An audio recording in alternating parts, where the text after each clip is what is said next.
Dámaso López, el Minilic se entrega a Estados Unidos.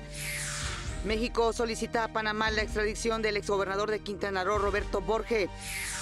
Ubican en Canadá a Moisés Mansur, principal prestanombres de Javier Duarte. El delegado de Tláhuac, Rigoberto Salgado, va a comparecer el 2 de agosto ante la Asamblea Legislativa. Confirma la Secretaría de Gobierno de la Ciudad de México que hay 30 jóvenes de Tláhuac desaparecidos. Los estamos buscando. Hay un proceso de investigación por parte de la Procuraduría. Detienen a 7 marinos acusados de secuestro. Afirma el secretario de Economía que México no aceptará imposiciones ni aranceles en la renegociación del Telecán. México se prepara para enfrentar retos de nuevas generaciones, afirma el secretario de Educación Pública, Aurelio Nuño. Este es un país que escoge los retos difíciles y que los puede lograr porque queremos. Falla eléctrica en la línea 1 del metro de la Ciudad de México deja al menos 5 personas intoxicadas. El Congreso de Estados Unidos rechaza derogar el Obamacare. Estados Unidos ordena a familiares de diplomáticos estadounidenses salir de Venezuela antes del domingo. Fallece a los 93 años el poeta y filósofo Ramón Shirao.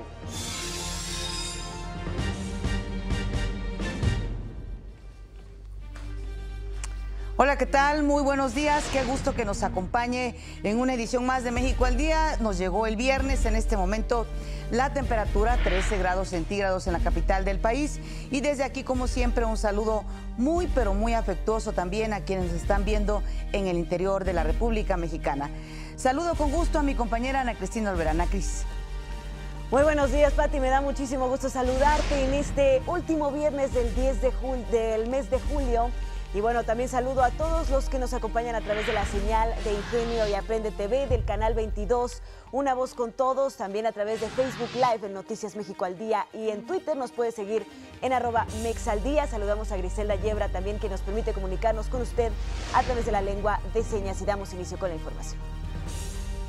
Dámaso López, el Minilic, llamado así, se entregó a la Agencia Antidrogas de los Estados Unidos, la DEA. El hijo de Dámaso López, el licenciado, cruzó la frontera de Mexicali con Calexico, en California, y se puso a disposición de la DEA. En los últimos meses, el Minilic disputó el control del cártel de Sinaloa a los hijos de Joaquín El Chapo Guzmán y a Ismael El Mayo Zambada. López Serrano podría ingresar al programa de testigos protegidos a cambio de proporcionar información relacionada con la estructura del cártel de Sinaloa. El Minilic es hijo del licenciado recientemente detenido y quien fue el artífice de la fuga del Chapo Guzmán del penal del Altiplano. Así es, Pati, como bien mencionabas, el Minilic es hijo de Dámaso López Núñez. Luego de la detención de su padre, las autoridades colocaron al Minilic como el candidato para tomar las riendas del Cártel del Pacífico. Dámaso López Serrano fue señalado como autor de la violencia en Sinaloa y presunto responsable del secuestro de los hijos de Joaquín El Chapo Guzmán, quien, por cierto, es también su padrino. La fama del Minilic comenzó a tomar forma luego de que en redes sociales comenzaran a circular imágenes que mostraban una vida llena de lujos y excesos, así como fotos de armas, drogas, aparatos electrónicos y videos que mostraban a el Minilic rodeado de mujeres y también de animales exóticos, por ejemplo. La PGR presentó al gobierno de Panamá la solicitud formal de extradición del exgobernador del estado de Quintana Roo, Roberto Borge. Dicha petición corresponde a 4 causas penales. La primera, del fuero federal por el delito de operaciones con recursos de procedencia ilícita, y las 3 restantes por causas del fuero común, por lo que hace a los delitos de peculado, aprovechamiento ilícito y ejercicio indebido de la función pública.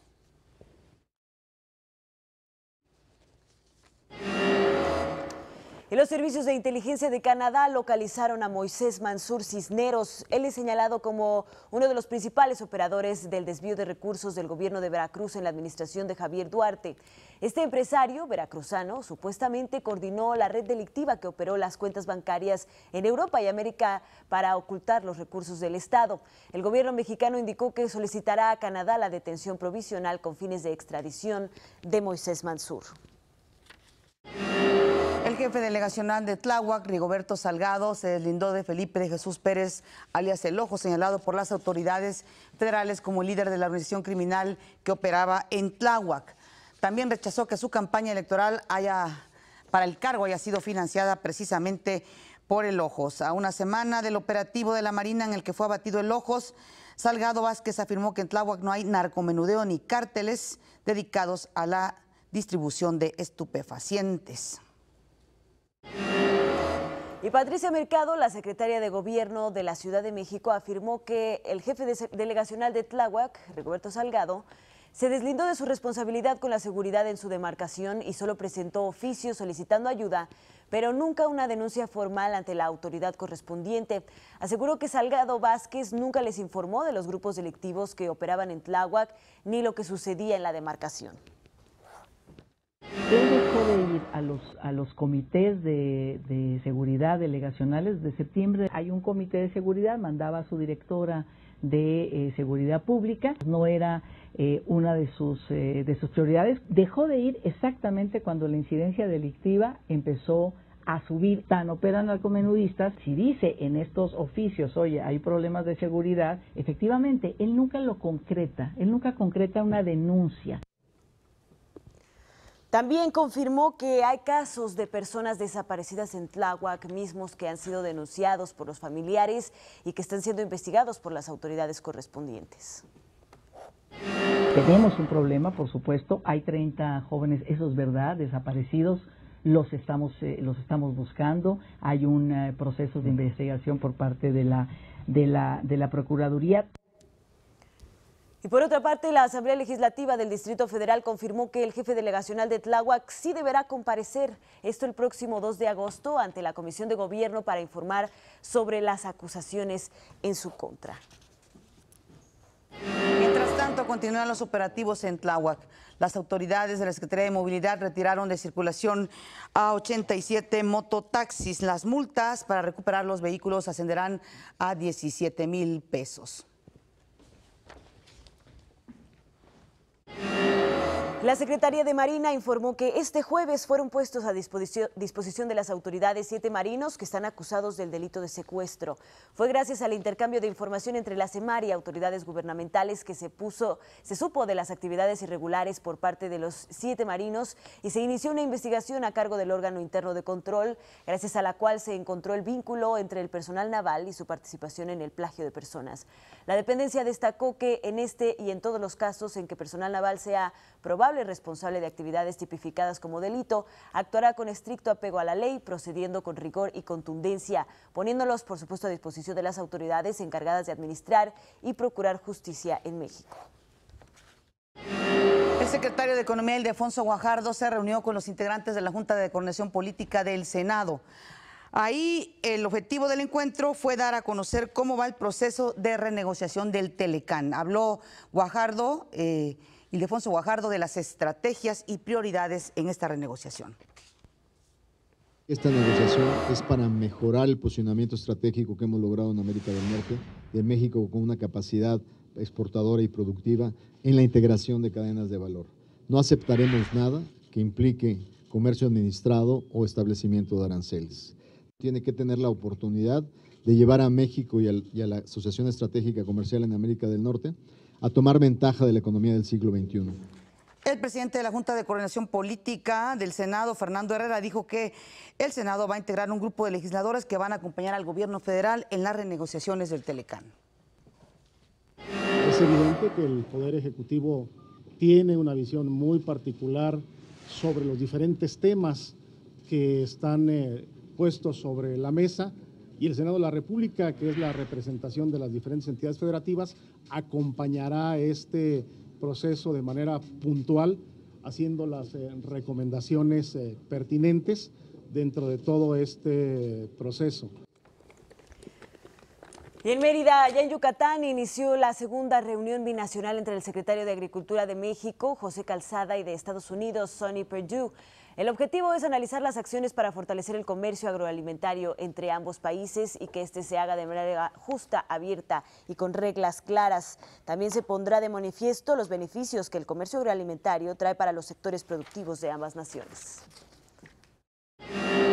Los secretarios de la Defensa, el general Salvador Cienfuegos, y de Marina, Vidal Francisco Soberón, encabezaron la ceremonia de graduación de 180 militares. 12 son extranjeros y terminaron sus estudios de maestría en dirección estratégica, así como el diplomado en alto mando y Estado Mayor.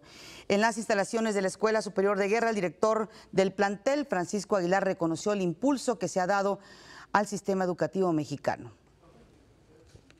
Quienes integramos la Escuela Superior de Guerra, estamos agradecidos por el impulso a la enseñanza de calidad en la presente administración, la cual ha beneficiado a este plantel para tener mejores docentes, un modelo educativo acorde a las necesidades castrenses y mejores tecnologías de la información. Los mexicanos graduados van a ocupar cargos de auxiliares de mando en las unidades, dependencias e instalaciones del Ejército y la Armada. México está llamado a ser un país con una creciente responsabilidad global. Los hoy graduados lo sabemos y contamos con más y mejores herramientas profesionales para este propósito. No quede duda, nos sumamos al proyecto de nación que todos los mexicanos estamos consolidando. Los gobiernos de México y Colombia rechazaron estar colaborando con otros países para afectar a Venezuela. También lamentaron que el país incurra en acusaciones para desviar la atención de la crisis que enfrenta. México y Colombia también hicieron un llamado al gobierno venezolano para que se conduzca con verdad y que dirija sus esfuerzos a buscar soluciones a la crisis que enfrenta.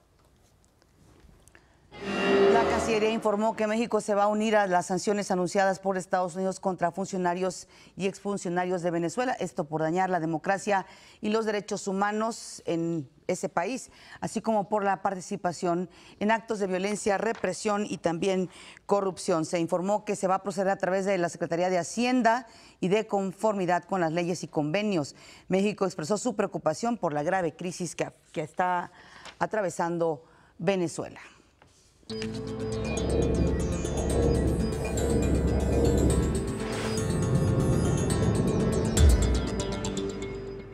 Hace apenas un par de horas, el Senado de los Estados Unidos rechazó la derogación parcial de la ley sanitaria conocida como Obamacare.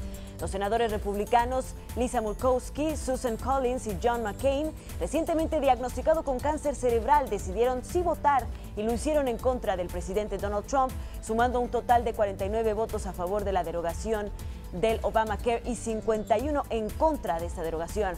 Al respecto, el líder de la mayoría del Senado, Mitch McConnell, dijo que el resultado de la votación era decepcionante. El presidente Donald Trump en su cuenta de Twitter lamentó el hecho y dijo que 3 republicanos y 48 demócratas decepcionaron a los estadounidenses. El resultado de esa votación es un revés para el presidente Trump, que había hecho del fin del Obamacare una de sus principales promesas de campaña. Podríamos decir que golpes importantes desde el punto de vista político contra Donald Trump. Y por cierto, Anita, que fue el senador McCain quien fue el que emitió, ese senador republicano quien dio el voto que echó abajo el Obamacare. Él está padeciendo un tumor en el cerebro, sin embargo acudió al Senado a votar en contra de la decisión del plan que tenía Donald Trump de derogar el Obamacare. Con 235 votos a favor y 192 en contra, la Cámara de Representantes de Estados Unidos aprobó un proyecto de ley de gastos con $1.600 millones para el muro fronterizo. Bueno, a pesar de la promesa del republicano de hacer que México pague por el muro, el proyecto de ley destina dinero de los contribuyentes para construir la barda a lo largo de la frontera. Hay que recordar también que falta el paso fundamental también en el Senado de los Estados Unidos. Y el gobierno de Rusia reaccionó a las sanciones en su contra, aprobadas por la Cámara de Representantes también de los Estados Unidos.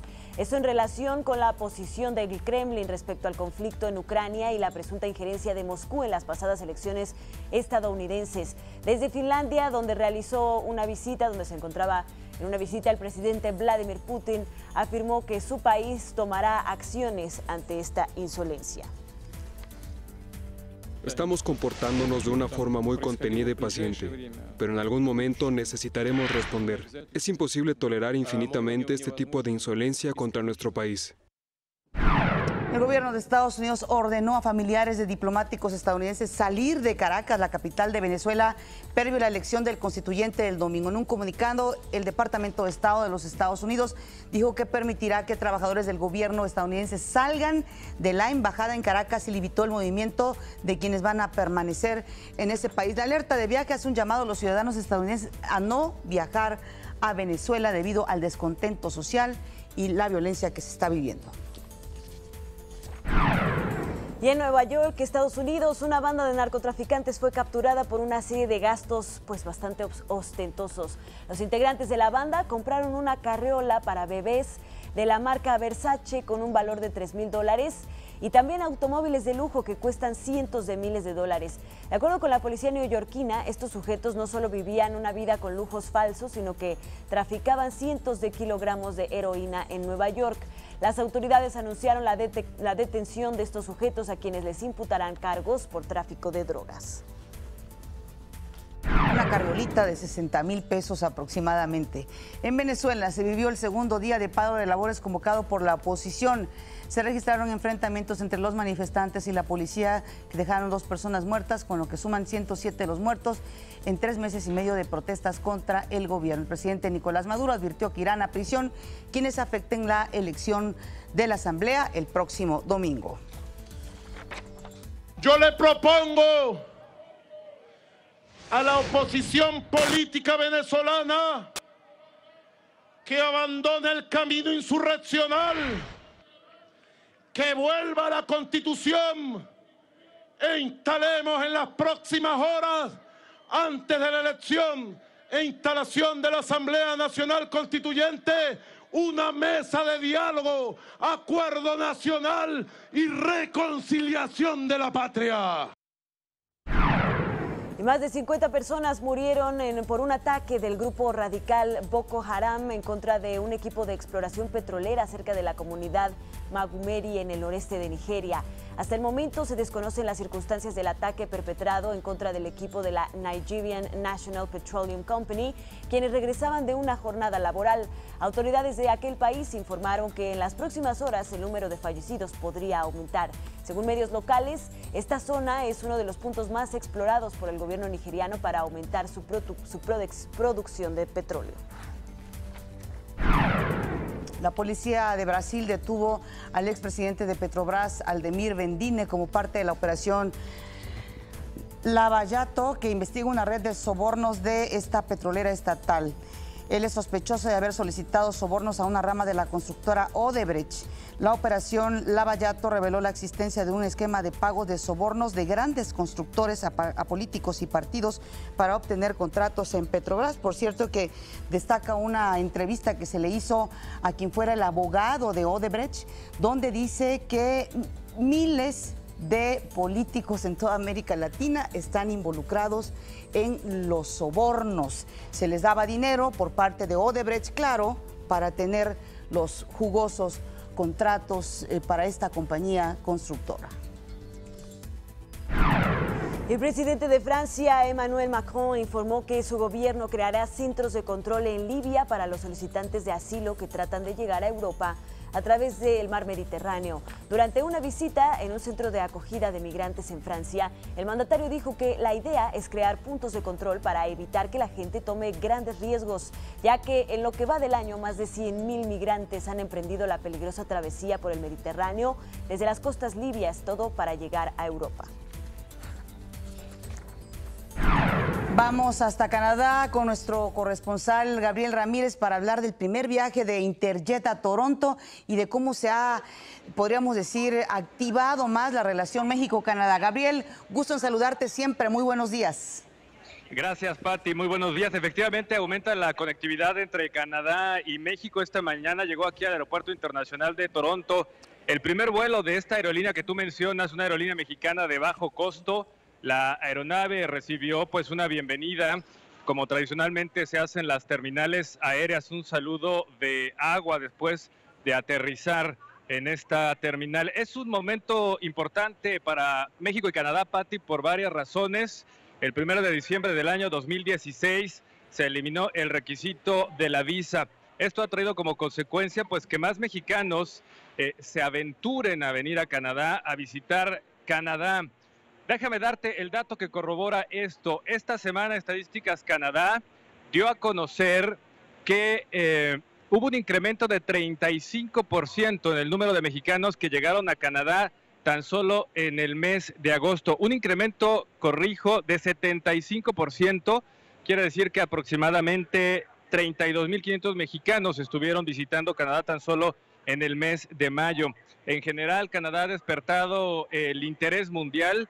Este mismo mes de mayo, de acuerdo con este estudio de Estadísticas Canadá, registró la visita de aproximadamente 544,000 visitantes. Es la mayor cifra registrada desde 1972. Si te parece, vamos a ver algunos testimonios que recabamos de la gente que viajó en este vuelo de Interjet.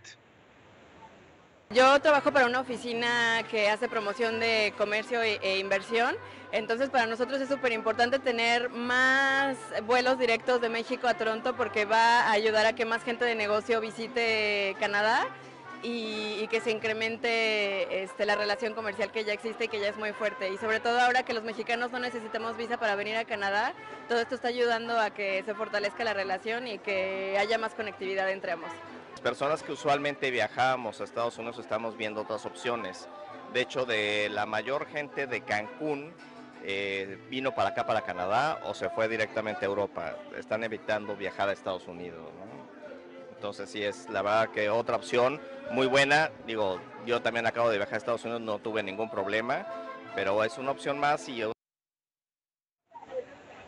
Bueno, pues también la llegada de Donald Trump a la Casa Blanca pues ha afectado la relación entre México y los Estados Unidos y por ende también el turismo. Esta es la segunda aerolínea mexicana que llega a Canadá, lo estará haciendo en vuelos hacia la ciudad de Montreal y también aquí a la ciudad de Toronto. Este año también esta conectividad aérea se ha incrementado con más vuelos de la otra aerolínea mexicana que están llegando a Calgary, a la provincia de Alberta. Y bueno, de esta manera hay mayor competencia y por supuesto que esta es una buena noticia para los usuarios toda vez que disminuyen los costos por comprar boletos para viajar a Canadá. Quiero decirte que sí hay un interés que se ha reforzado, hay más turistas mexicanos, hay más intercambio estudiantil también, hay más trabajadores calificados que están viniendo a ejercer profesionalmente a Canadá. Quiero darte dos datos que son simbólicos precisamente de lo que está pasando y de esta comunidad mexicana creciendo en Canadá. El próximo domingo se estará presentando el grupo Intocable en la plaza más importante de Toronto, un concierto gratuito que espera la visita de miles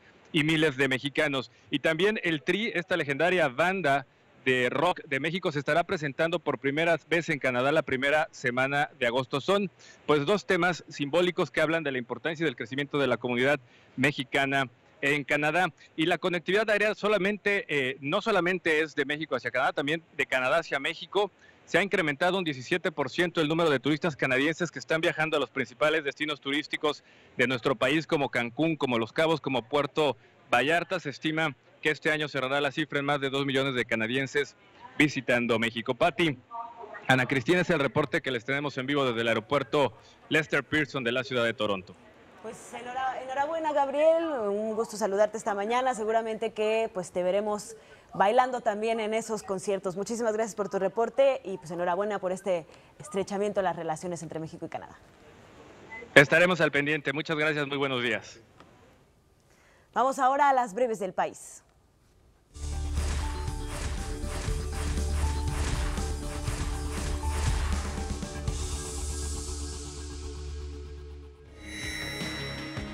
El pasado mes de junio, México registró un superávit de $63 millones en su balanza de comercio exterior. De acuerdo con el INEGI, el valor de las exportaciones durante este mes superó los $35.600 millones, lo que representa un aumento de 11.5% a tasa anual.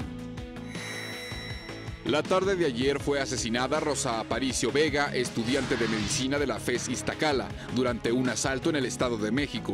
Los hechos ocurrieron en el municipio de Tultitlán, cuando la joven se dirigía a una clínica en la que realizaba su internado. La Facultad de Estudios Superiores Iztacala de la UNAM condenó el asesinato de la estudiante. Una presunta falla eléctrica que duró al menos 30 minutos entre las estaciones Juanacatlán y Chapultepec de la línea 1 del metro ocasionó que los vagones se llenaran de humo tóxico y que los pasajeros caminaran por las vías para ponerse a salvo. Al menos 5 personas resultaron intoxicadas en el incidente. Con motivo del medio maratón de la Ciudad de México que se realizará el domingo, el Metrobús hará ajustes al servicio. El sistema de transporte colectivo informó que a partir de las 5:30 y hasta las 9 horas, la línea que corre de Indios Verdes a El Caminero no dará servicio en las estaciones Hamburgo y Buenavista. Tome sus precauciones. El secretario de Educación Pública, Aurelio Nuño, encabezó la ceremonia de despedida de becarios mexicanos que se van a Francia. Cerca de 300 jóvenes de todo el país iniciarán una de las aventuras educativas más importantes de su carrera profesional, pero también personal. Durante 365 días realizarán estudios en áreas como ingeniería, economía, tecnología, administración y mercadotecnia en Francia.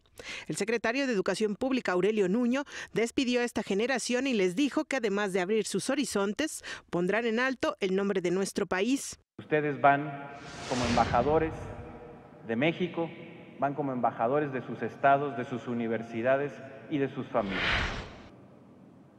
Su comportamiento, lo que transmitan de ustedes y de México, será la imagen que dejen no solo de ustedes, sino de todo un país que los respalda y también de un país que les está dando la mano. Además de realizar su formación académica, podrán hacer prácticas profesionales de por lo menos 3 meses en las empresas francesas. Además de la formación académica, la competencia así adquiridas serán muy apreciadas a su regreso por las empresas mexicanas y sobre todo las empresas francesas. Los jóvenes estudiantes de diversas universidades tecnológicas del país estarán un año en Francia con una beca de manutención. Nos va a abrir nuestra visión de la cultura y nos va a ayudar a desarrollarnos, a crecer, a madurar, y vamos a enseñar también nosotros a nuestros compañeros un poquito más de nuestro país. En esta ceremonia de intercambio, el secretario Nuño señaló que nuestro país y sus estudiantes eligieron el reto de lograr el cambio a través de la educación. Esa es la actitud que necesitamos en México. Que escojamos los retos no porque sean fáciles, sino precisamente porque son difíciles. Y que demostremos en lo personal, pero también a nivel país, que este es un país que escoge los retos difíciles y que los puede lograr porque queremos y porque creemos también en nuestra nación. Para México al Día, Jacqueline López Zárate. Pues así, una de las relaciones más importantes entre México y Francia es, por supuesto, el intercambio educativo de conocimiento y tecnológico, también el intercambio de ciencia y tecnología. Muchas gracias a quienes nos acompañaron en esta primera media hora. También recuerde que nos puede seguir a través de las redes sociales, @mexaldía, y transmitimos en vivo por Facebook Live Noticias México al Día. Ahora vamos a nuestro primer resumen.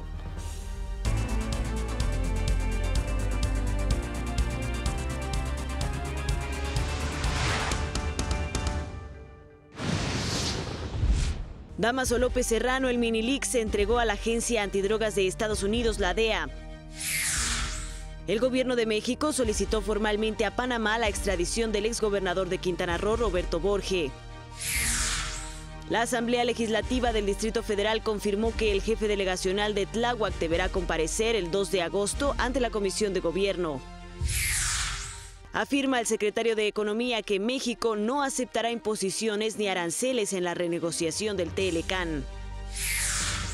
Asegura el secretario de Educación Pública, Aurelio Nuño, que México se prepara para enfrentar retos de nuevas generaciones. Este es un país que escoge los retos difíciles y que los puede lograr porque queremos. La Cámara de Representantes de Estados Unidos aprueba $1.600 millones para la construcción del muro fronterizo con México. Más adelante, la compañía dancística Apoc Apoc estrenará la pieza en código bolero en el Palacio de Bellas Artes. Jonathan Dos Santos es el nuevo jugador del Galaxy de Los Ángeles.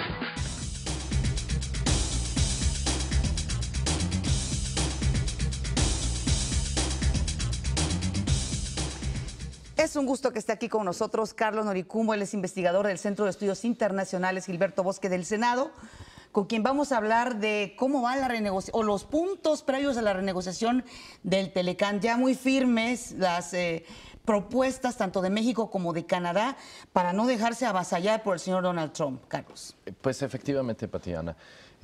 Han presentado ya la oficina del representante comercial de Estados Unidos el pasado 17 de julio, presentó un documento como resumen con 22 objetivos que buscará la administración del presidente Donald Trump durante la renegociación del Telecán con México y con Canadá. En estos objetivos los presenta el Congreso como parte, es un procedimiento legal que le solicita el Congreso para iniciar el proceso de negociación que dará inicio el próximo 16 de agosto, cuando concluyen los 90 días que por ley el presidente Donald Trump tenía que dar aviso al Congreso y realizar diversas audiencias públicas para buscar con los diferentes sectores involucrados en el Telecán. Termina el 16 de agosto, ese día iniciarán la primera ronda de negociaciones y bueno, estos 22 objetivos son diferentes áreas que el presidente buscará en la renegociación. Aún falta presentar por parte de Canadá y por parte de México un documento similar. El día de ayer el secretario de Economía mexicano, Ildefonso Guajardo, indicó que los objetivos mexicanos no serán públicos hasta el día de las negociaciones. Ya después de la ronda de negociaciones se dirá lo que ha iniciado, ¿no? Pero los tres países están buscando que la negociación se dé en un tiempo rápido, antes de fin de año, para poder concluir la ronda de negociaciones. Carlos, según tu perspectiva, ¿están en la posición México y Canadá de tener una posición firme ante estos 22 objetivos que plantea Estados Unidos? Hay ciertos puntos de los objetivos que han marcado ya diversas líneas en las diferentes administraciones, tanto de México y por parte de Canadá. En el sentido de que los objetivos hablan acerca de la posible eliminación del capítulo 19, que se habla sobre las controversias que se presenten en los países en casos de prácticas desleales al comercio. Este capítulo 19 fue un motivo muy importante que ingresó Canadá durante las primeras negociaciones desde 1987, fue una contribución de ese país y que Canadá hizo demasiadas concesiones en aquel entonces hacia Estados Unidos para que Estados Unidos aceptara este capítulo. Por lo mismo, en el mismo sentido, el primer ministro Justin Trudeau en los pasados días ha indicado que Canadá pues no pasará esa línea de que llegase a eliminarse ese capítulo, por lo que Canadá podría incluso hablar de una salida del acuerdo en caso de que la administración Trump insista en este sentido. Carlos, el punto central de Donald Trump es que él dice, yo no voy a permitir tener un déficit comercial. ¿Por qué? Porque tanto Canadá como México le están vendiendo más a los Estados Unidos. Ese punto lleva a querer eliminar el capítulo 19.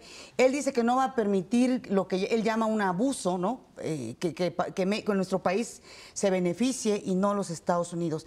¿Eso puede ser definitivo o definitorio para que no haya una renegociación favorable para los tres, que pudiera echar atrás el Telecán?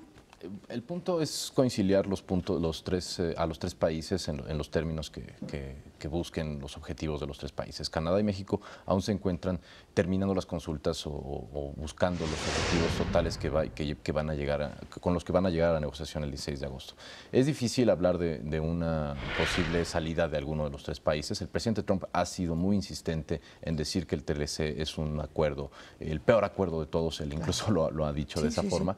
Y en pasados días en un acto político en el estado de Ohio indicó que él tenía que darle una oportunidad al Tratado de Libre Comercio como presidente y que si la negociación no era de acuerdo a lo que él deseaba, pues saldrían del acuerdo. Entonces, quien ha llegado a la negociación en ese sentido, pues ha sido más el presidente Trump, por lo que pone en una situación difícil a Canadá y a México en la mesa de negociación. Cuando pones a alguien a negociar con alguien que te dice, pues es difícil, si no aceptas lo que digo, me voy a salir del acuerdo. Pone en una situación difícil a los dos países. Sin embargo, pues México concluirá en los próximos días las consultas públicas a las cuales llamó la Secretaría de Economía.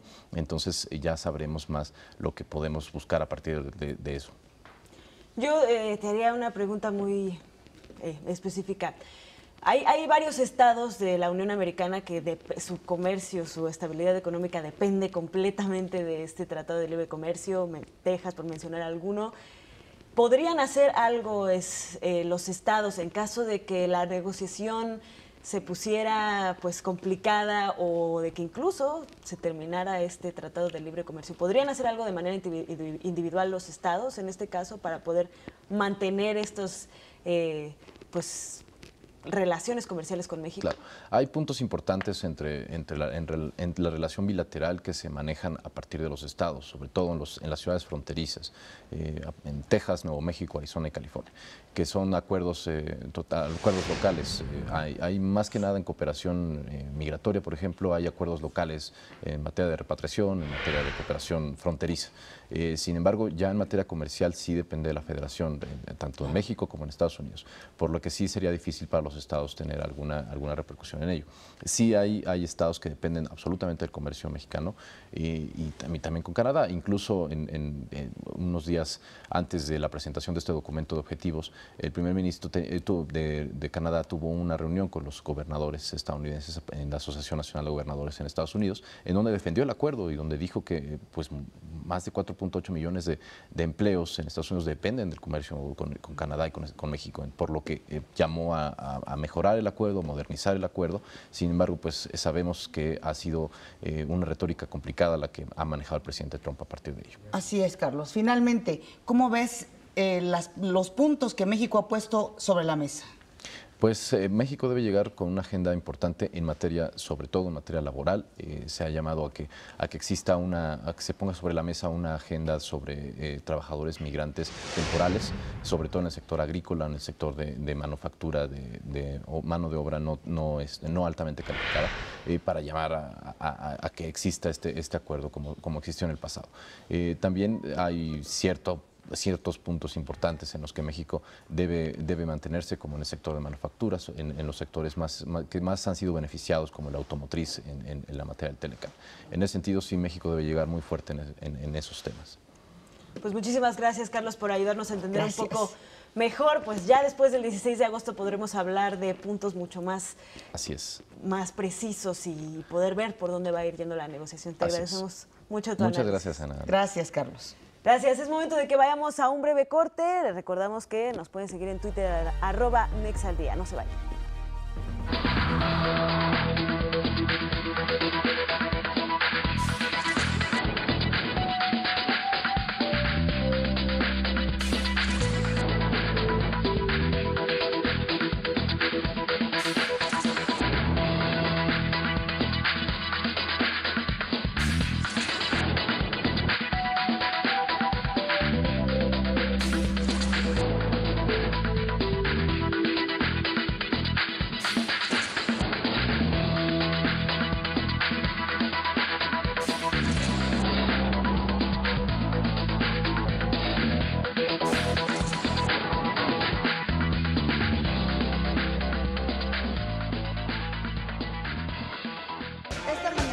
Mucho gusto que esté aquí en el Estudio de México al Día. Esta mañana damos la bienvenida al Estudio de México al Día. Tenemos invitados de súper lujo el día de hoy. Está la teniente de corbeta del Servicio de Administración e Intendencia Naval, Rosa Elena Muñiz, y también dos de los niños ganadores del concurso, precisamente El Niño y la Mar, Luisa Jimena, que viene de Aguascalientes, y Renzo Estrada, que vienen de Yucatán. Y bueno, hay que decir que este concurso pues tiene una amplísima tradición, se ha implementado por la Secretaría de Marina, pero lo que más nos ha impactado, teniente, muchas gracias a los tres por estar aquí, es la enorme participación de los niños de este país, pues para expresar a su manera lo que es la importancia del mar. Gracias por estar aquí a los tres. Gracias a ustedes. Así es, ha habido mucha participación, muy favorable. Este año tuvimos más de 64,000 participantes, 64,070 para ser exactos, de todo el país, de toda la República. Y bueno, es un concurso que está totalmente posicionado. Ya no por nada se cumplen 40 años ya de este concurso. Bueno, y en esta ocasión pues tenemos aquí a dos de las estrellas máximas del concurso El Niño y la Mar, Luisa y Renzo. Luisa, ¿cómo te inspiraste para hacer tu dibujo? Pues yo pensé en lo que nos rodea, porque nosotros cuidamos muy poco de lo que tenemos en este mundo y deberíamos también enfocarnos en las cosas que estamos haciendo mal para que tuviéramos un mejor ecosistema. Renzo. Se trata de sentir empatía, ser empáticos con los peces. Es como si de repente vas caminando por la calle y encuentras basura. Pasa lo mismo con los peces. Exacto. A ver, yo les voy a preguntar primero que nada. Me tienen que decir de qué escuelas son. Y me llama la atención que, por ejemplo, Aguascalientes pues no tiene mar, ¿no? ¿Cómo te inspiraste? Renzo. Se trata de que allá se trata de estar al frente y estar viendo muchas cosas, la verdad. Por ejemplo, yo a veces voy a Progreso con algunos de mis amigos. De Yucatán. Claro, sí. Voy a Progreso con algunos de mis amigos y de repente vamos ahí y vemos un montón de peces muertos ahí. Sí. ¿Y tú? Pues en Aguascalientes no hay mar, pero... Es lo que decíamos. Pero a mí me encanta. Cada julio o abril en las vacaciones vamos a la playa y es la parte del año que más espero. Entonces eso me animó a entrar a este concurso. De hecho, en esta ocasión hubo 4 niños que no conocían el mar y ahorita en el viaje a Veracruz pues estaban impactados de haberlo conocido y aún así es sorprendente que no conociendo el mar pues pueden plasmarlo también y tienen tantas ganas de cuidar.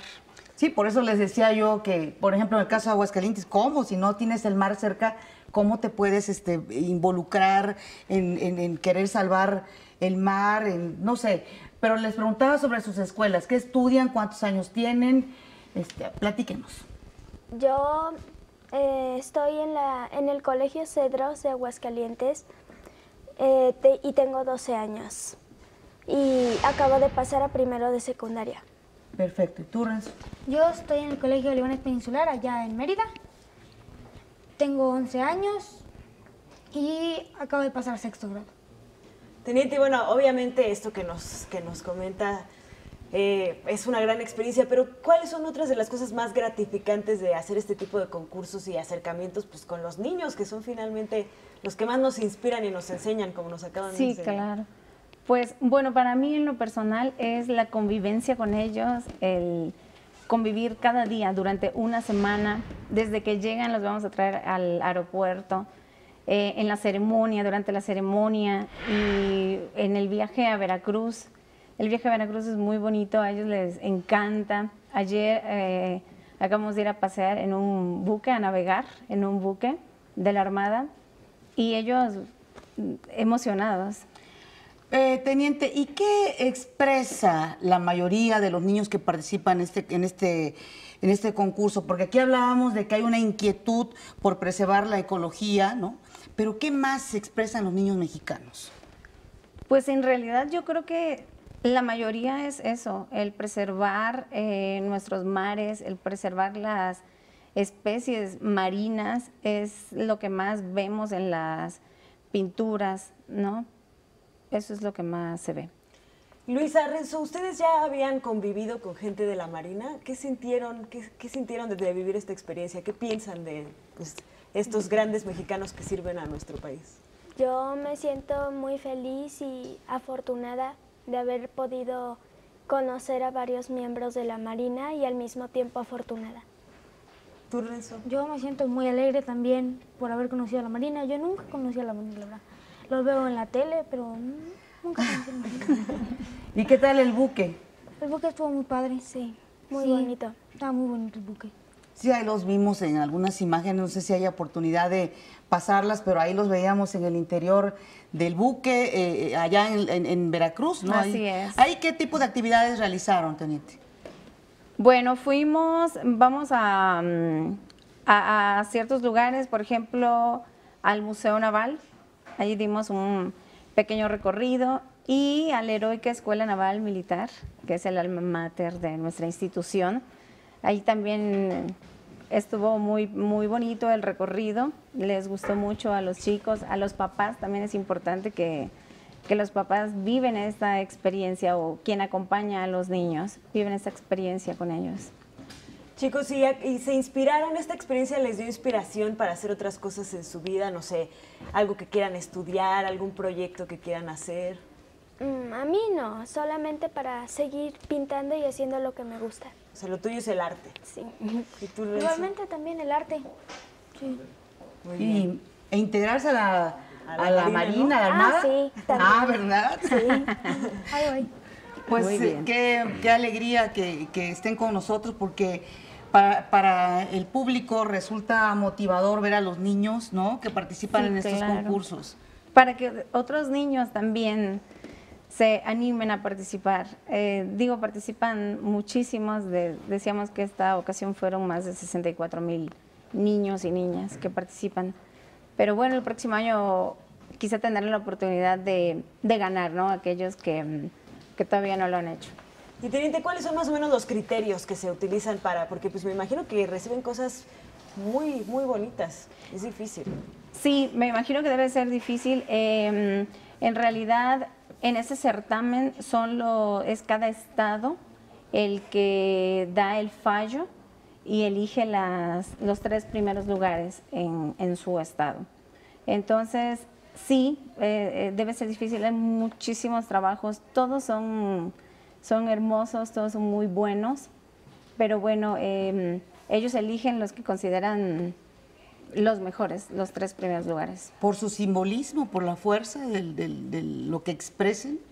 Sí, exactamente, tiene mucho que ver lo que expresan, el dibujo como tal. Claro. Sí, la técnica que usan, todo. ¿Qué expresaste tú, Renzo? Expresé es que puse un pez, está triste y estaba viendo su ecosistema dañado, un montón de basura tirada, y puso un área más gris como para que se note que está más oscuro y que ya no es así de bello como se veía antes. ¿Y tú? Yo hice una mujer y un hombre cuidando a los animales, pero solo esa parte, lo demás está contaminado y dañado por nosotros mismos. ¿Y sus papás qué opinan de que hayan ganado este concurso? Pues se sienten orgullosos y felices. Claro, por supuesto. Muy bien, pues muchísimas felicidades a los dos. Ojalá que esta experiencia les sirva para inspirarse en el arte, pero también, como ustedes han tratado de expresar en sus dibujos, tratar de conseguir que más gente cuide los ecosistemas, cuide el mar. Estamos en un momento crucial, tal vez en un punto de no retorno. Así que su opinión es muy importante y que sigan así toda la vida. Gracias por venir a México. ¿Puedo dar unas palabras de agradecimiento? Claro, claro. Quiero agradecer, estoy segura que mis compañeros también, a la Teniente Rosy, a la Teniente Moreno, por ayudarnos y mostrarnos lo bello que es el mar. Gracias, Muchas chicos. Gracias, Teniente, por esta maravillosa labor, no solo en la Marina, sino inspirando también a estos pequeños juventudes. Y se me hace que tienen mucho futuro. Claro. Gracias. Así es.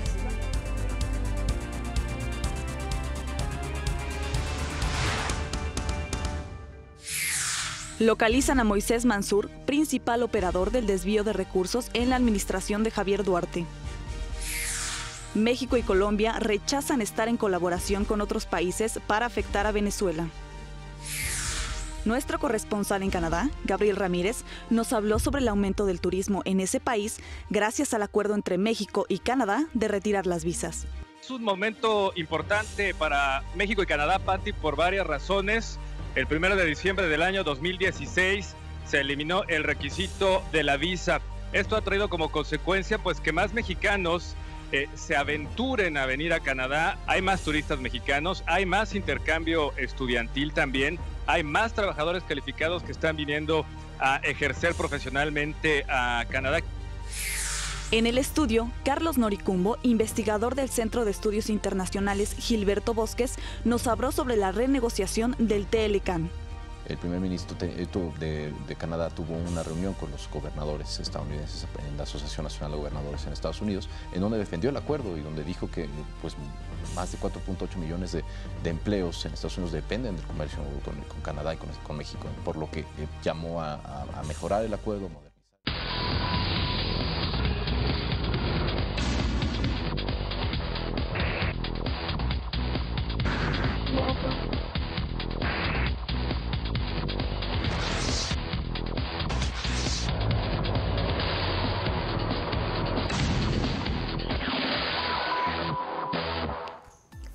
Es momento de que hablemos de ciencia, tecnología, innovación, también de redes, porque hace unos momentos en la sección de internacionales comentábamos sobre las sanciones que puso el gobierno de los Estados Unidos al Kremlin por su posible intervención en las elecciones de ese país, pues también podría haber intervenido en la campaña electoral del ahora presidente de Francia, Emmanuel Macron. Y bueno, también los vimos en su encuentro más reciente del presidente Vladimir Putin y de Emmanuel Macron, cómo pues lo confrontó con respecto a los sitios de lo que él llamó propaganda rusa, como lo son Russia Today o Sputnik News.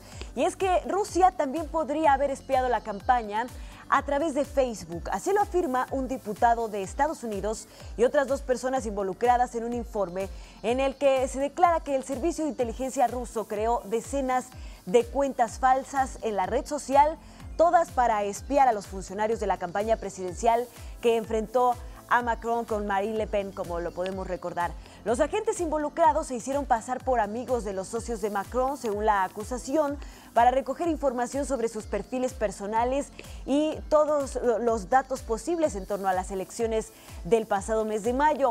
Rusia, por supuesto, ha negado estas acusaciones, mientras que Facebook sí admitió que varias cuentas falsas fueron reconocidas que difundían información sobre las elecciones francesas, y estas cuentas, según Facebook, fueron eliminadas. Además, la red social creada por Mark Zuckerberg confirmó que detectó varias cuentas relacionadas con espionaje en Francia y que las hizo desaparecer con nuevas técnicas de detección automatizada y un aumento del esfuerzo del equipo humano encargado de identificar este tipo de ataques. Recordemos también que hace algunos meses Facebook declaró que ampliaría su personal que le ayudarían a poder detectar este tipo de sitios de noticias falsas, de propaganda extremista y también pues de ataques cibernéticos. Así que pues la red social se pudo haber visto también involucrada con Rusia en un espionaje a Emmanuel Macron. Y vamos ahora a hablar de la aplicación de mensajería WhatsApp, la cual ya superó la barrera de los 1.000 millones de usuarios activos cada día. Esto lo confirmaron a través de un comunicado en el que también adelantaron que la cantidad de mensajes diarios enviados por la aplicación asciende a los 55,000 millones. El anuncio de la compañía llega después de que en febrero de 2016 WhatsApp informó que había superado los 1.000 millones de usuarios activos mensuales. Ahora son 1.000 millones de usuarios activos diarios. En el transcurso de un año y medio han sido los usuarios diarios los que han alcanzado, como les comenté, 1.000 millones, mientras que los usuarios mensuales se sitúan actualmente ya en 1.300 millones. Junto a los datos de sus usuarios, WhatsApp también incluyó en el post publicado en su blog las cifras relativas al uso de las distintas herramientas de la aplicación. La cantidad de imágenes compartidas entre usuarios a través de la aplicación se sitúa en 4.500 millones al día, mientras que las de videos enviados alcanzan los 1.000 millones diarios. Además, la compañía ha querido resaltar el resto de sus funciones y su importancia para alcanzar la cifra de usuarios diarios de 10 dígitos, como por ejemplo que tienen videollamadas a través de la aplicación y los estados con contenido efímero. Esta última característica añadida a la aplicación fue la posibilidad de compartir archivos adjuntos de cualquier tipo de formato, como archivos en Word, en Office, en PDF, etcétera. WhatsApp se está convirtiendo en un verdadero monstruo de la comunicación. Incluso se dice que es una de las principales fuentes, entre las 3 primeras fuentes de información mediante la cual los estadounidenses pues se enteran de las noticias diarias a través de la información que comparten sus contactos en WhatsApp. Así que, sin duda, una situación a la que hay que poner atención. Y vámonos ahora hasta el espacio, porque el pasado 16 de julio se cumplieron, como bien lo mencionamos, 48 años del inicio de la misión Apolo 11, y el plan es repetir el viaje a la Luna en ocasión del 50 aniversario, aunque hasta el momento sin tripulación. Esto lo anunció la empresa Astrobotic, una compañía privada también de Estados Unidos que asegura que enviará la nave Peregrine a la Luna y además tiene todo un plan para sacarle beneficio a este particular viaje. En concreto, recurrirán al cohete Atlas V de la United Launch Alliance, perteneciente al fabricante Boeing y desarrollado por Lockheed Martin. En este cohete ya se consiguió poner un satélite en órbita este mismo año.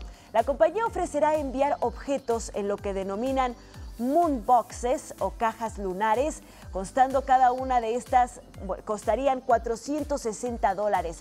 Con esto planean que la gente, cualquier persona, como tú o como yo, pueda enviar sus objetos más preciados hasta la Luna en este viaje. Recordemos que son varias agencias espaciales como la china, la japonesa, también la Agencia Espacial Europea, las que pretenden llegar a la Luna en los próximos años y pues incluso también llegar con personas una vez más a nuestro satélite natural.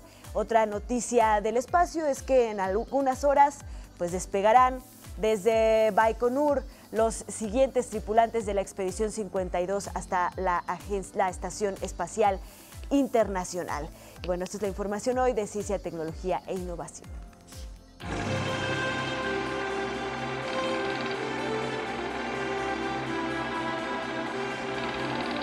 Viernes de cine, Eduardo Marín, ¿qué tenemos que ir a ver este fin de semana? Muy buenos días. Buenos días, Pati, buenos días, Ana. Pues mira, nuestra cartelera cinematográfica sin duda ya mejora este fin de semana, ya esta es una cartelera variada, más que interesante, y quisiera comentar pues una película que está en muy pocas salas, que pues puede pasar desapercibida, pero que mucho vale la pena. Se titula Me llamo Nogum, que es una película de Yemen, es una película impactante que narra una historia de como las que abundan y son el común en varios países, el matrimonio forzado de niñas menores de edad. En este caso, pues una niña de 10 años que, siguiendo la costumbre ancestral de buena parte de la población, es dada por su padre para contraer matrimonio con un hombre de mucha mayor edad. Y bueno, esta niña luego pide el divorcio ante un juez, siendo la primera vez en la historia de Yemen que una niña pues pide este divorcio. Es una producción, como decía, de Yemen, hablada en árabe, aunque su producción fue posible gracias al financiamiento diverso europeo, de diversas fuentes, y también del Instituto Sondheim. Y en esta historia pues vemos reflejado el drama de millones de niñas de países musulmanes, pero también de otros países, con una niñez truncada, dadas a la venta de intercambio por dinero. Es un testimonio duro, revelador de un drama individual, y es también un testimonio social sobre costumbres fuertemente machistas, de desprecio a la mujer, fuertemente arraigadas en la cultura social de varios países. El relato es cierto que hay en cierta ingenuidad en su resolución final, pero lo importante es su reflejo de la situación real, una situación terrible, de ahí su relevancia, su valor. Además, eso sí, el relato siempre mantiene interés, y fue la representante de Yemen para el Oscar de Mejor Película Extranjera este mismo año. Es una crónica también de marginación social. Y por cierto, bueno, ante la situación de guerra civil de hace unos años que ha desgarrado Yemen, pues este país se ha convertido ya en uno de los países con mayores problemas de hambruna en la actualidad. Sí que es una película que hay que ver, que digo, ante la gran cantidad de estrenos que hay, que ocupan pues gran cantidad de salas, esta película pues pasa desapercibida, pero realmente vale la pena echarle un ojo. Me llamo Nogum. Suena muy interesante, Eduardo Marín. Muchísimas gracias por tu recomendación, siempre buena, por cierto. Muchas gracias, muy buenos días. Gracias, abrazos. Gracias, Eduardo Marín. Y hoy es viernes de En Corto. En punto de las 8:30 de la noche, no se pierda la conversación que tuvo mi compañero Enrique Lascano con el magistrado Carlos Chaurán Arzate, presidente del Tribunal Federal de Justicia Administrativa. Aquí un adelanto de esta charla.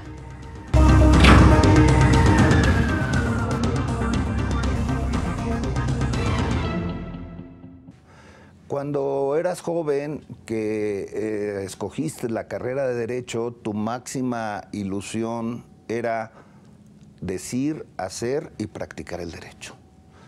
Y la vida ha sido muy generosa conmigo, entonces me dio la oportunidad de hacer el derecho a través de mi actividad legislativa en el ámbito municipal, como miembro de un ayuntamiento, a través de los reglamentos, En el ámbito estatal, como diputado al Congreso del Estado en 2 ocasiones, y en el ámbito federal, hacer la ley desde las reformas constitucionales de las que he sido parte como integrante del Poder Revisor de la Constitución, y cuando estoy como diputado en la 60 legislatura, se me presenta la oportunidad por parte del presidente Calderón de venir a decir el derecho. A decir el derecho en la materia que es mi pasión, que es el derecho administrativo, donde tengo mi especialidad, del que di clases durante muchos años, y acepto poder venir a decir el derecho. Y es una etapa también fascinante porque luego lee uno algunas tesis de la Corte en donde dicen lo que el legislador quiso decir y dicen, oye, yo no me acuerdo haber creído que yo quería eso, ¿no? Yo tengo mucha esperanza en que las nuevas generaciones entreguen lo mejor de sí al país, que podamos salir adelante, que todos asumamos nuestras responsabilidades, que cada quien en el ámbito de sus competencias cumpla, porque creo que no hay nada mejor que la satisfacción del deber cumplido.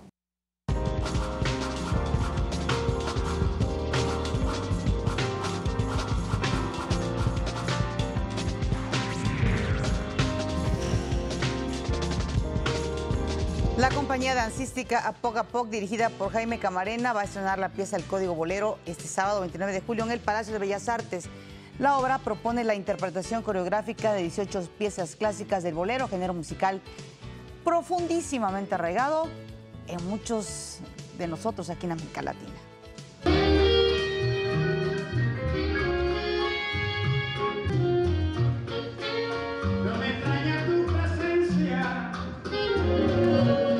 Y luego de su exitoso estreno en 2016, el espectáculo dancístico Blancanieves vuelve al Centro Nacional de las Artes con la participación en vivo de la Sinfonieta de las Artes.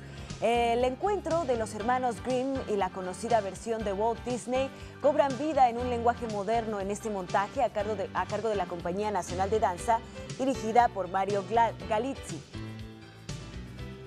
De escenas utilicé bastante el esquema que conocen más los niños, que es la película de Walt Disney. Tiene muchas cosas innovadoras esta propuesta en cuanto a movimiento coreográfico y también en cuanto a escenografía, uso de la música. Blancanieves ofrecerá funciones del 28 de julio al 5 de agosto, de viernes a domingo, en el Teatro de las Artes del CENART.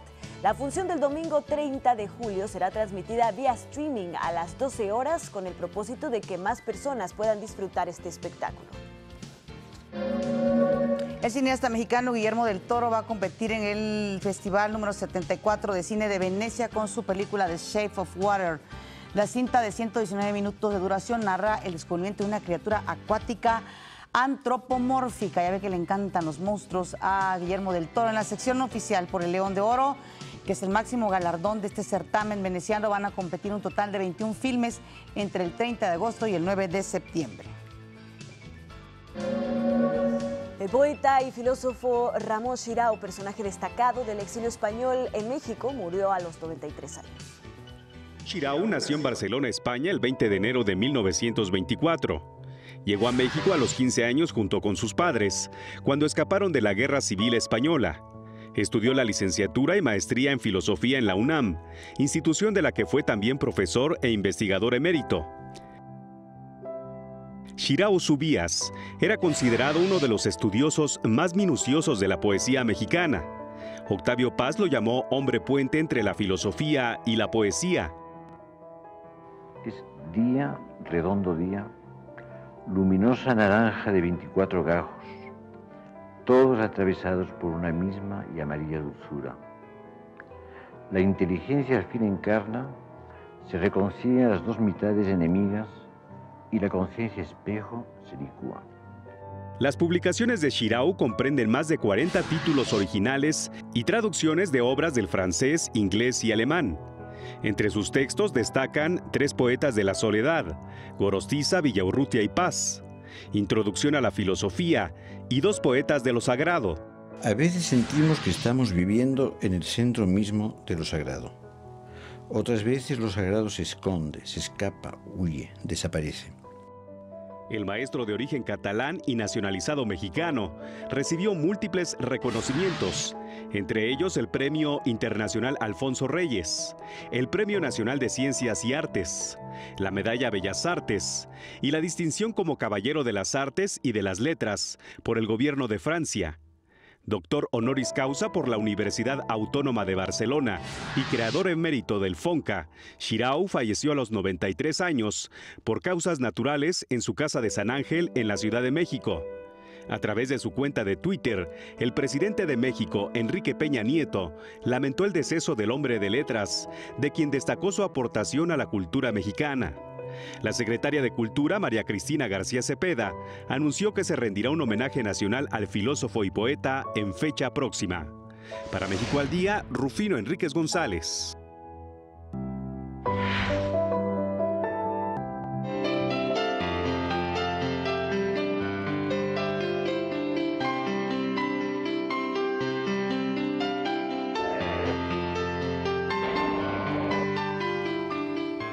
Viernes también con el señor Javier Aranda y sus confesiones literarias. Javier.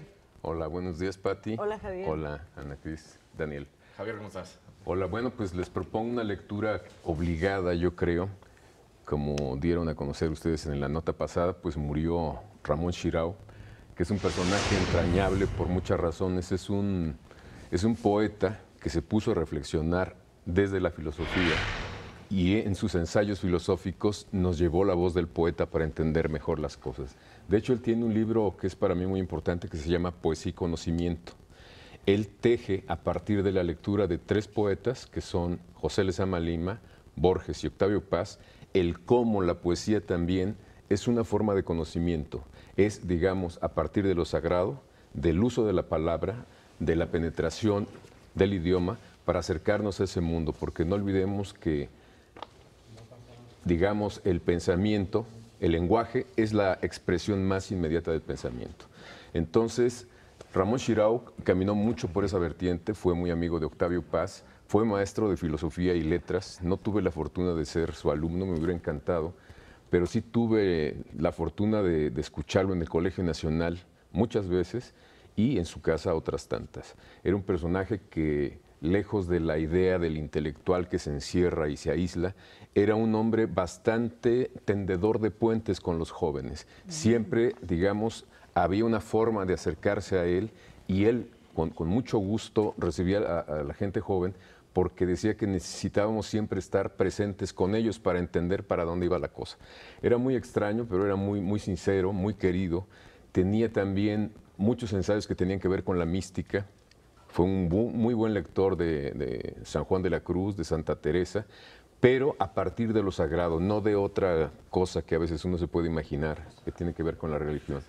Ramón Xirau fue un hombre puente, a decir de su amigo Octavio Paz, porque tendía, digamos, esa relación entre conocimiento y poesía.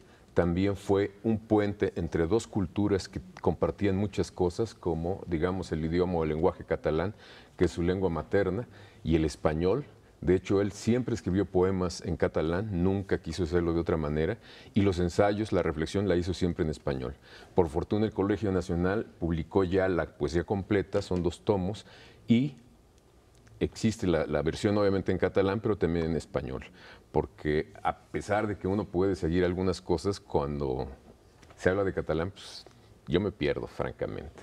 Entonces yo les propongo acercarse a este poeta, a este hombre que ahora sí que navegó entre esos 2 ríos, porque la filosofía nos la hizo fácil de muchas maneras. Tiene un libro que es libro de texto, se llama La historia de la filosofía, Introducción a la historia de la filosofía, que es un libro que ya es de texto en todas las universidades, porque es muy didáctico y tiene la virtud de un uso del lenguaje que no choca, que no te detiene, que no te hace sentir un extraño o un tonto, sino te ayuda a asimilar todo lo que nos está proponiendo para entender, digamos, los cauces del pensamiento filosófico. Yo me quedo siempre con el poeta y sobre todo con este conjunto de poemas y con un libro que tiene que ver con la filosofía. Tiene un libro que publicó Joaquín Mortiz en los 70s, creo, que se llama Sueño y razón en Descartes. Sueño y razón en Descartes. Y es una aproximación a este pensador con un lenguaje que realmente te atrapa. Yo me acuerdo que llegué a escucharlo en el Colegio Nacional y el público realmente, digamos que lo electrizó precisamente de esta manera. Tenemos la fortuna de que también Ramón Shirao participó con Octavio Paz en algunos de esos encuentros, en algunas de esas conversaciones entre Octavio Paz y otros personajes, hablando precisamente de poesía. Si tienen la oportunidad de encontrar alguna cosa, digamos, en YouTube, donde esté Ramón Shirao, seguramente van a encontrar cosas que realmente valen mucho la pena. Pues qué bueno que nos los traes aquí. Bueno, falleció ayer y que nos habla de la importancia de podernos acercar a la obra. Sí. Se agradece siempre mucho los filósofos que tienden puentes con otras disciplinas, como lo son la literatura, el arte, en este caso la poesía, y pues yo creo que él era uno de los mejores en hacer esto, y sobre todo también se agradece que haya tenido tan profundo conocimiento de México, de España, y que nos haya podido dar sus reflexiones en un español y echando mano de tantas herramientas. Bueno, tenía muchos recursos y bueno, si uno se acerca a leer su poesía, uno va a encontrar los paisajes que tuvo de infancia. Él en algunos de sus versos dice, y lo dijo también de otra manera, que volvió a España a buscar esos lugares y ya no existen. Dice, eso parece que es construcción de imaginación, pero realmente las sociedades y la naturaleza cambian con el tiempo, los ríos cambian de curso, se están moviendo todo el tiempo, pero esa España, que es la España de la guerra, la España que conoció la muerte de Lorca, pues simplemente la podemos recuperar gracias a los versos de Ramón Shirao. Perfecto, pues fue un privilegio para muchos haber tomado clases. Ayer platicaba con un exalumno y me dijo que era una cosa impresionante oírlo. Bueno, pues ahí están sus libros. Gracias, Javier. En otras noticias, este viernes a las 12:30 horas, el presidente Enrique Peña Nieto encabezará la ceremonia de graduación de la generación 2017 de la Heroica Escuela Naval Militar, esto en el estado de Veracruz. Más tarde, a las 14 horas, el presidente encabezará la ceremonia de abanderamiento de la patrulla costera ARM Bonampak, PC-339 en ese mismo estado. Y ahora vamos al resumen.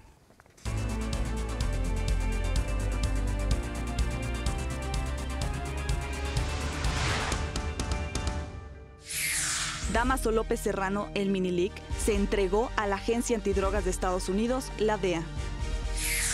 El gobierno de México solicitó formalmente a Panamá la extradición del exgobernador de Quintana Roo, Roberto Borge.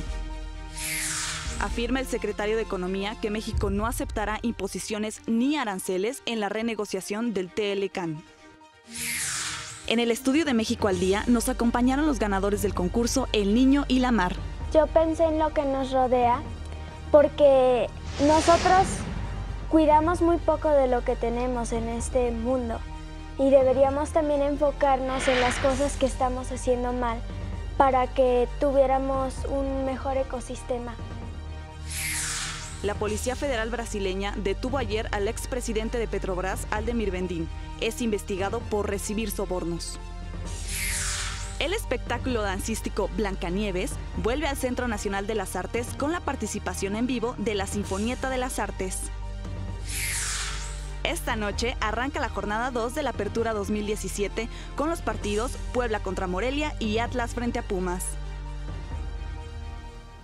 Es todo, gracias a Griselda Yebra que nos acompañó en el lenguaje de las señas, a nuestro invitado, colaborador de lujo, Javier Aranda, y también a mis compañeros de lujo. Es todo, gracias, que tenga buen fin de semana. Siempre le voy a recordar que este es un esfuerzo informativo de Televisión Educativa. Pásela muy bien. Adiós.